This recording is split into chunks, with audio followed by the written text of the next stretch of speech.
bien sûr, nous souscrivons complètement à cette délibération pour avancer davantage sur la question des mobilités douces et d'une meilleure cohabitation cycliste et piéton. C'est un objectif louable. Et puis cet axe cyclable est en effet demandé clairement sur le terrain et réellement nécessaire. Alors par contre, nous avons quelques petites questions parce que nous avions peu de précisions dans cette délibération ni d'annexe.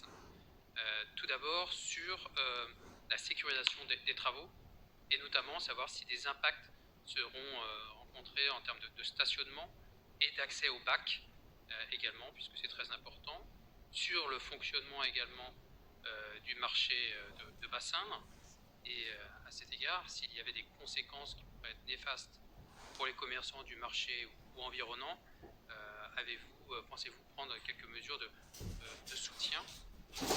La deuxième question porte sur la concertation. Vous venez d'en dire un mot, mais on aurait bien aimé avoir davantage de précisions sur la co-construction qui a pu être faite avec les utilisateurs et les habitants.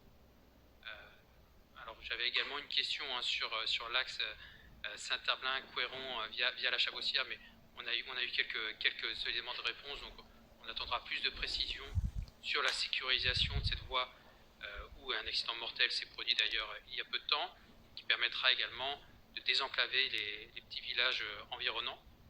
Et puis sur l'enveloppe financière, en dernier lieu de ces travaux, compte tenu de l'augmentation des coûts de matières premières, pensez-vous, une augmentation de l'enveloppe est-elle prévisible? Je vous remercie.